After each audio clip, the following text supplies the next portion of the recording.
Welcome back, guys, to our no-death run of Life Force for the NES. We are now on the final stage of the game, Stage 6, which is the top view stage. Here at the start, they load you up with some of these red power-ups. If you've died or anything, be sure to grab them and put them into whatever you need the most, or whatever you use the most, or whatever. As soon as you're done collecting these power-ups, a bunch of these smaller ships will appear at the top of the screen and shoot at you. I always just have the laser equipped, then I move left and right across the screen to try to take out as many as I can as they appear.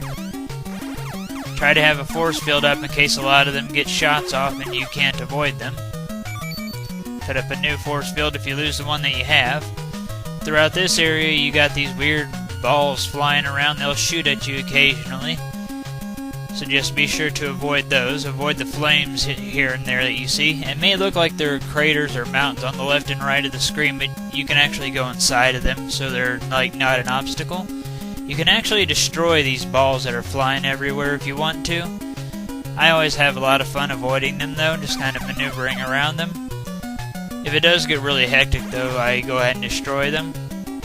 That way I don't die here in the last level. I think that the flames are one-hit kill even if you have a force field on, so be careful.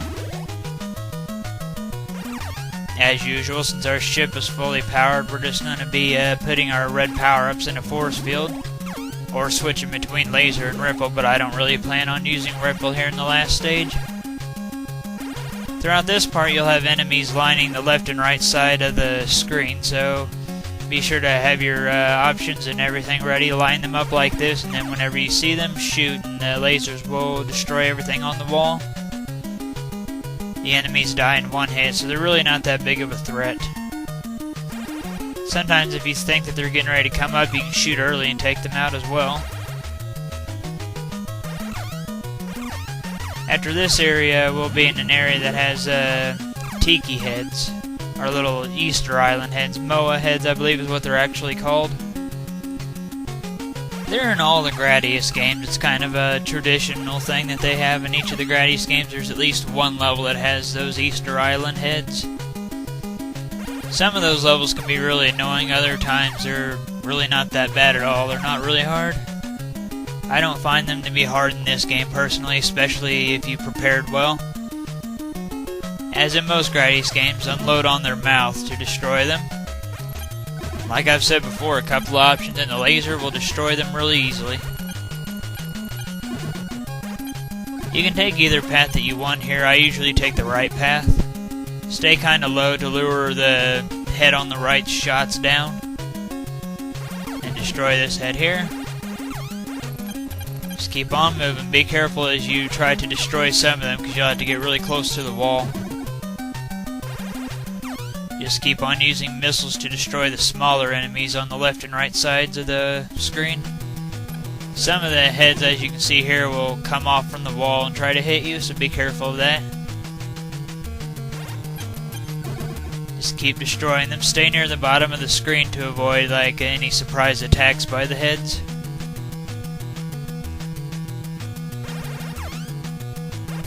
Take whichever path you want, it really doesn't matter. I usually take the left path here. Destroy this head. There we go.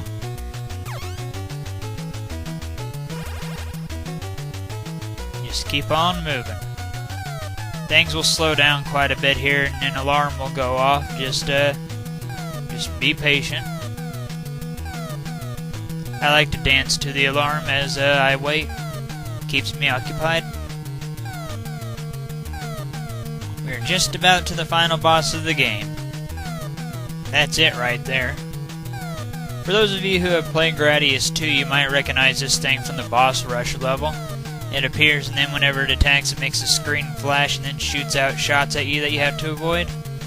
In this game, though, it doesn't do anything at all. It just sits there. A weird serpent or a salamander type enemy, or whatever it is, a snake, something like that will appear, but if you follow it with the laser, it'll go down really quickly. Then, of course, destroy that red enemy. Once it's finished, it won't do anything. And yeah, that was just the final boss of Life Force right there. But the game isn't completely over yet. You still have one more section of this stage to deal with. Here in a minute, the stage will start speeding up. whenever it does, you'll have these pillars or walls closing in on you from both sides. And you have to do some quick maneuvering and whatnot. If you hit the walls, you'll die, so be really careful. There are a little over 50 of these walls, so yeah. Near the end of them, one of them will close all the way, so you'll have to move up to the top of the screen to avoid dying.